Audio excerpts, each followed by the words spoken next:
엄밀하게 보자면 타타르인들은 몽골인들하고 달라요. 타타르는 그 몽골계가 아니고 이 투르크 계통의 사람들입니다. 투르크요. 예. 예, 예. 그래서 이제 그 기록을 보면 이 타타르인들이 그 징기스칸은 아주 타타르인들을 미워했고 원수처럼 생각을 했어요. 19세기에도 타타르인 하면 그 몽골족의 후예를 타타르인이라고 이야기를 했어요. 그 우리나라 같은 경우도 고려에서 저 오늘날의 한경도 지역은 그 몽골의 직접 통치 지역이었거든요. 그 고려 왕이 통치하는 지역이 아니고 그 지역에 아마 그 이제 고려 출신의 그런 그 토착 귀족들이겠죠. 귀족들한테 그러니까 친우 이 원나라의 몽골에 충성하는 그런 그 귀족들한테 아마 천호의 직위를 줬던 것 같습니다. 그 직위가 세습이 되었던 것 같습니다. 바로 이성계, 조선을 건국한 이제 이성계도 이제 그런 천호장이었습니다. 예.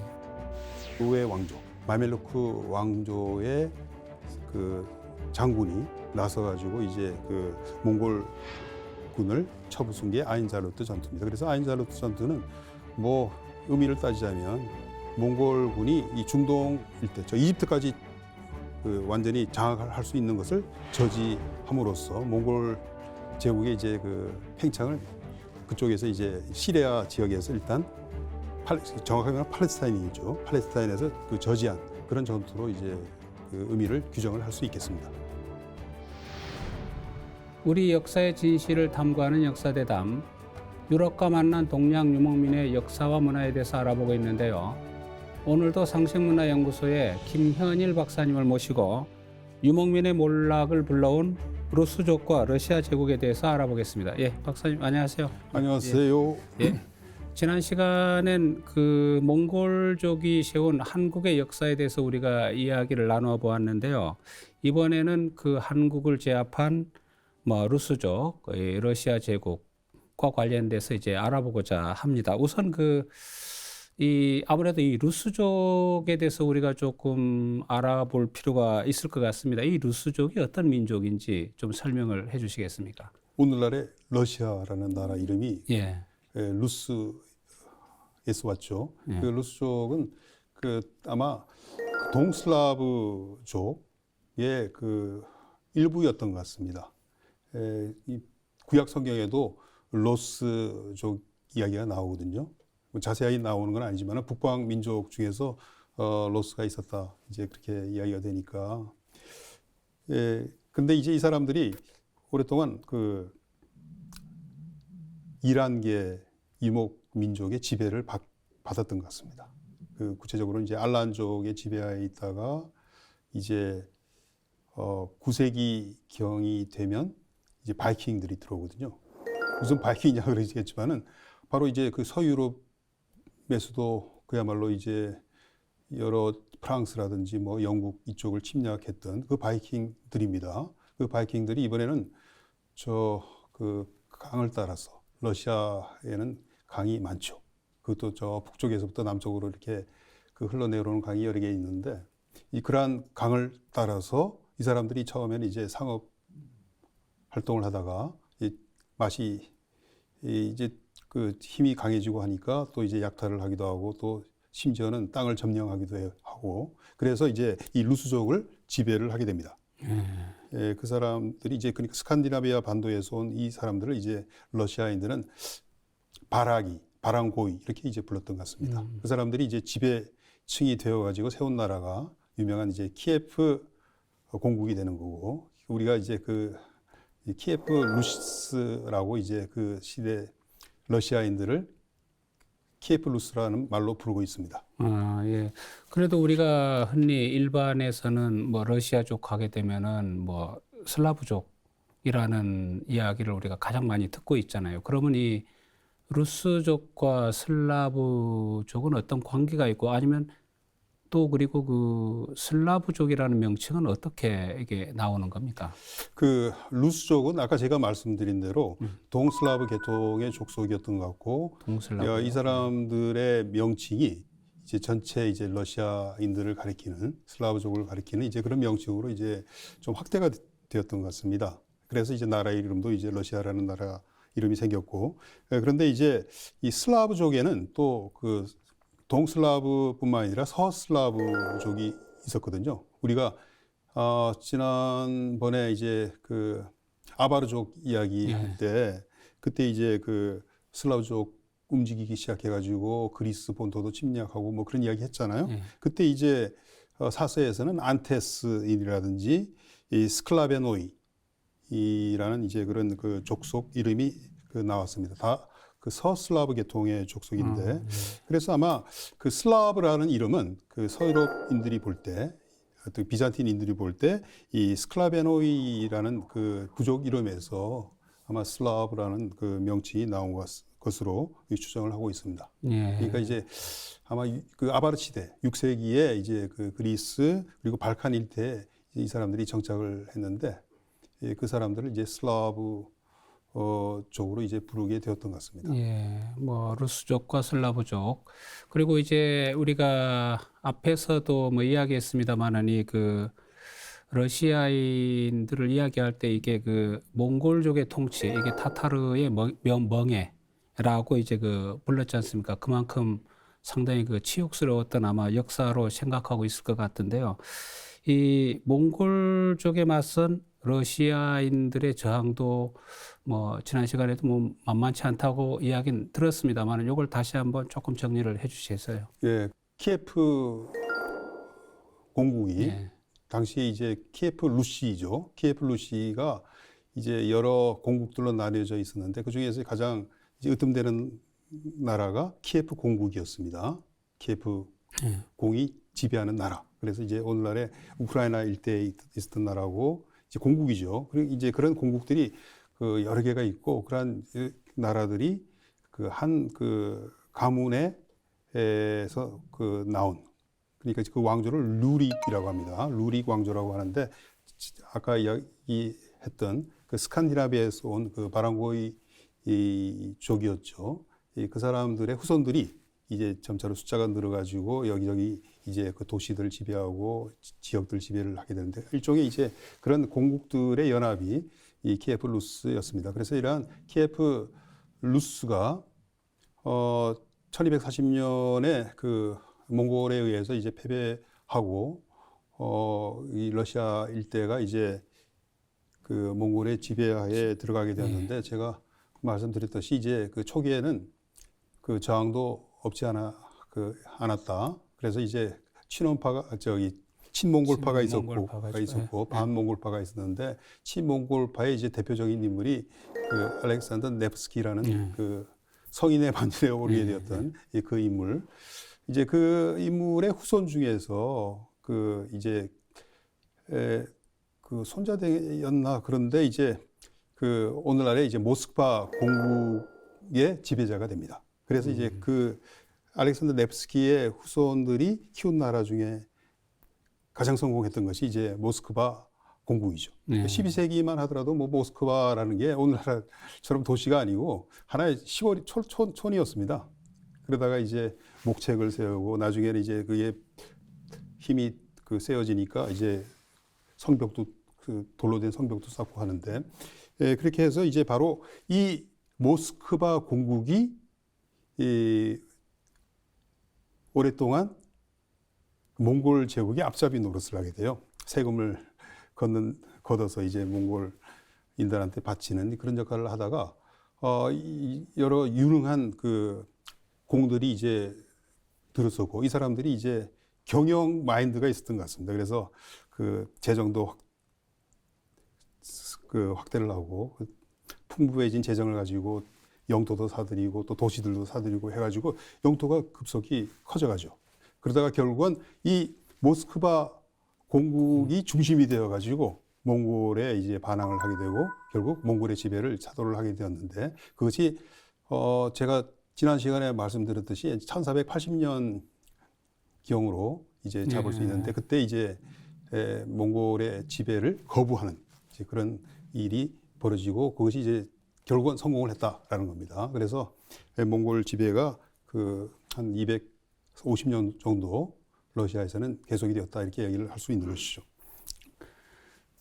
이제 그 타타르의 이제 그 멍에 몽골의 어떤 지배에 처음에는 이제 모스크바 공국이 앞에서 소위 말하는 뭐 앞잡이 친몽골적인 그런 정책을 하다가 결국은 그 모스크바 공국이 이제 나중에는 러시아의 독립을 이제 끌어낸 거네요, 그죠? 그렇죠. 예. 러시아의 그 독립의 선봉이 되었던 거죠. 선봉이 그러니까 되었던 역할이 이제 거죠. 정반대로 이제 바뀌게 예. 되었는데 그러면 그 시기라든가 그게 언제쯤으로 이제 되나요? 처음에 이제 우리가 러시아 역사를 읽어보면 예. 예, 드미트리 돈스코이라는 인물이 등장합니다. 러시아 모스크바 대공이에요. 예. 역시 아까 말한 그 알렉산더 네프스키의 후손 중에서 상당히 이제 유능했던 인물인데 이 사람 때부터 처음 이제 몽골에 저항을 하기 시작하죠. 그래서 몽골인들하고 싸웠는데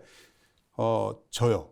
이 드미트리 돈스코이가 그러니까 동강 유역에서 이제 싸워가지고 이겼다고 해가지고 돈스코이라는 이제 별명이 붙었던 겁니다. 예. 그런데 이 승리가 오래 가지를 못하고 금방 이제 정신을 차린 이 킵차크 한국에 이제 반격이 들어오게 되었던 거죠. 그 당시에 이제 킵차크 한국이 이제 내분이 일어나가지고 굉장히 어지러운데 그걸 이용해가지고 이제 어떻게든지 그 독립을 하려고 했지만은 그 한 번 이 싸움에서 이기고 그것으로 이제 끝이 났다 이겁니다. 그래서 다시 이제 몽골의 지배가 공고화되고 그러다가 이제 최종적으로 이제 몽골의 지배가 끝이 나는 것은 이반 3세.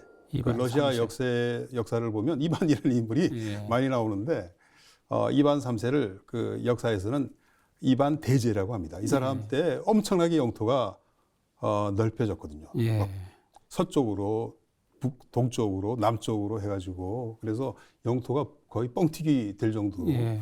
굉장히 크게 이제 커졌고 이 사람에 의해서 오늘날의 이제 러시아 제국의 기초가 놓여졌다 이렇게 이야기를 할 수가 있습니다. 그래서 그 힘이 강해지니까 이제 몽골에 대한 공납을 거부를 하고 심지어는 다른 왕공들도 몽골에 공납을 바치는 걸 금지를 시켜버려요. 예.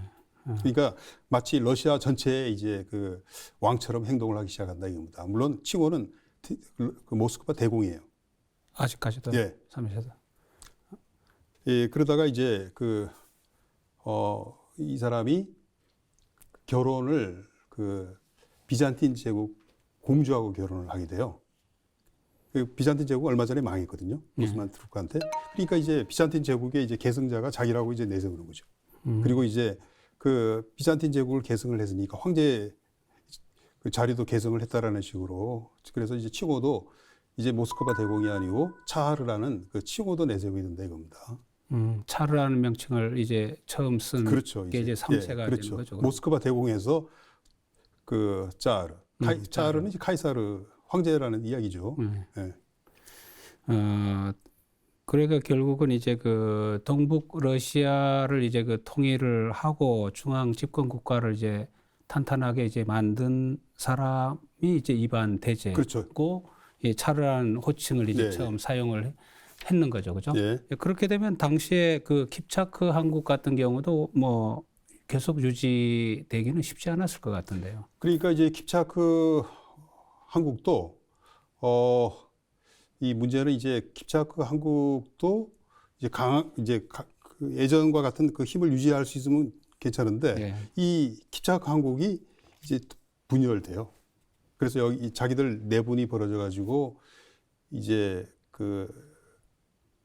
15세기 중반에 여러 개의 나라로 분열이 된다 이겁니다. 그래서 처음으로 떨어져 나온 게 크림 한국이고 예. 크림 한국이라는 게 이때 생겨요. 그 다음에 이제 또 카잔 한국이라고 해서 이거는 볼가강 중류 옛날에 볼가 불가르가 있었던 그 지역입니다. 그러니까 모스크바하고도 제법 가까운 그쪽에 이제 또 이제 새로 살림을 차리는 거죠. 그래서 예. 독립된 이제 한국이 들어서고 그렇게 해서 이제 기존에 있는 한국, 그 다음에 크림 한국, 그리고 카잔 한국, 그리고 이제 기존에 있는 한국을 아스트라칸 한국이라고 이제 역사가들은 또 부르고 있습니다. 그 수도가 아스트라칸이라는 곳이었기 때문에 그렇게 이제 그 킵차크 한국에서 분리되어서 나온 그 한국들도 결국은 다 그 러시아에 복속되고 마는 것이지 않습니까? 그죠?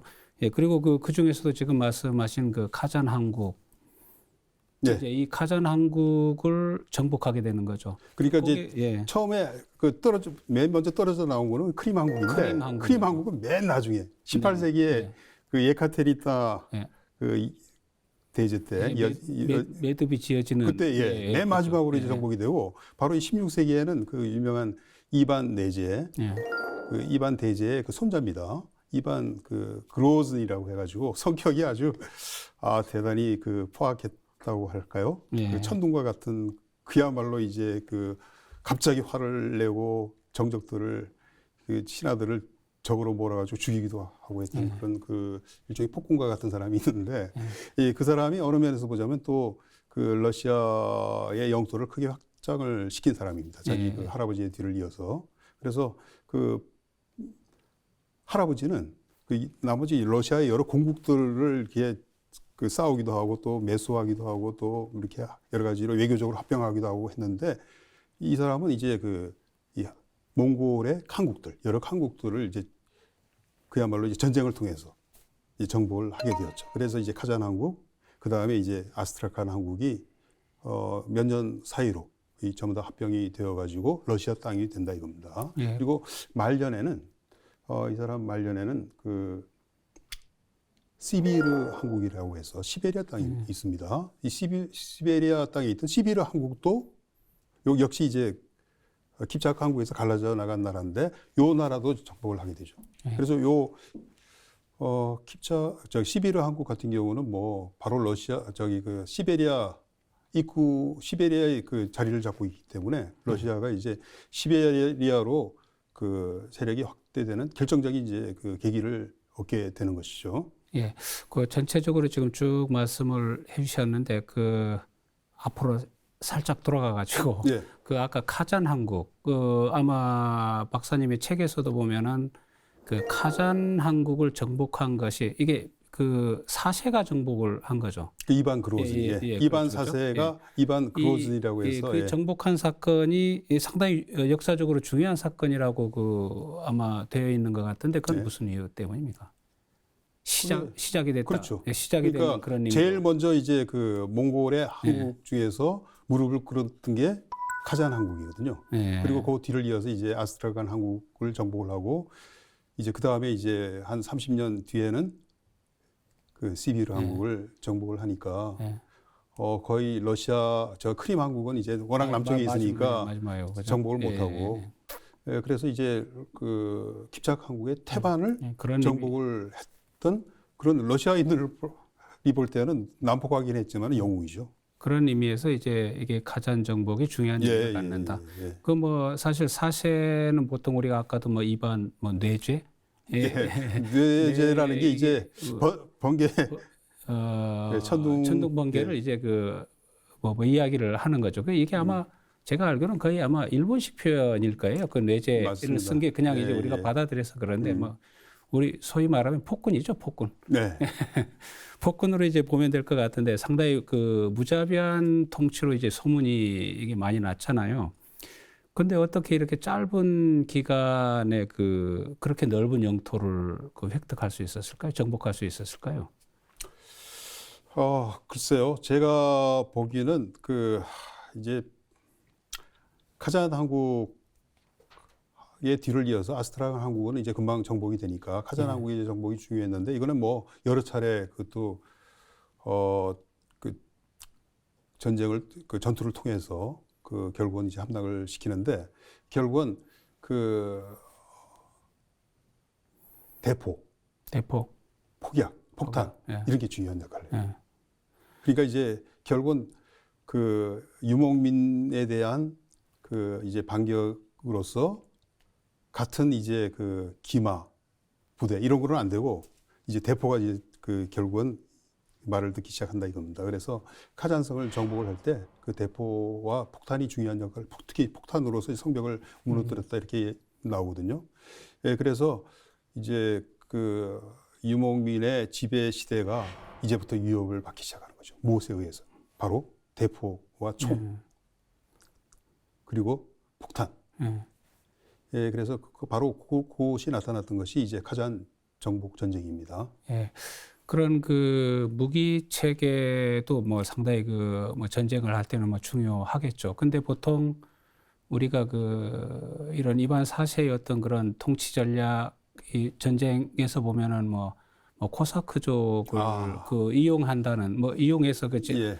했다는 그런 이야기도 우리가 많이 하고 있지 않습니까? 그 내용은 예, 그거는 이제 예. 카잔이나 아스트라칸 예. 그 정복하고는 이제 그 관계가 없고 그 뒤에 뒤에요. 시비르 한국을 예. 정복을 할 때 바로 이 코사크 부대를 보내가지고 정복을 하거든요. 그러니까 이 코사크인들이라는 게 일종의 이제 그 저 변경 지역에 자기들끼리 이제 그 무리를 이뤄가지고 살던 이제 중군사적인 집단이에요. 그러니까 유목민하고 비슷한데 유목 생활을 하는 건 아니고 러시아에서 도망쳐 나온 사람들, 폴란드에서 도망쳐 나온 사람들, 봉건 영주의 지배로부터 이런 농민들이 모여가지고 자기들 나름대로의 자치 공동체를 이루어가지고 자유롭게 살던 사람들인데 그 이 사람들이 이제 반란을 일으켜가지고 러시아한테 쫓겼다가 결국은 러시아 품 안으로 돌아와가지고 그 러시아의 그 유목민들, 그 몽골 그 한국들을 공격하는 선봉대 역할을 하게 되었다 이겁니다. 그래서